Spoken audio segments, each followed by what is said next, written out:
விண்ணையும் மண்ணையும் படைத்தவராம் கடவுள் ஒருவர் இருக்கின்றார். தந்தை மகன் தூய ஆவியராய் ஒன்றாய் வாழ்வோரை நம்புகிறேன். தூய ஆவியின் வல்லமையால் இறைமகன் நமக்காய் மனிதரானார்.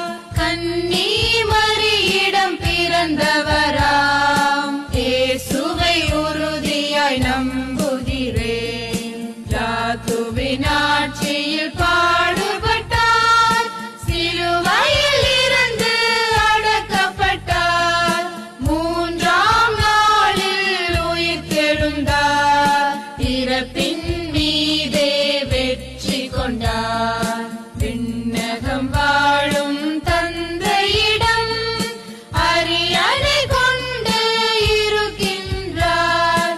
உலகம் முடியும் காலத்திலே நடுவராய் திரும்பவும் வந்திடுவார். தூய ஆவியாரை நம்புகிறேன், பாரினில் அவர் துணை வேண்டுகிறேன். பாவ மன்னிப்பில் தூய்மை பெற்று பரிகார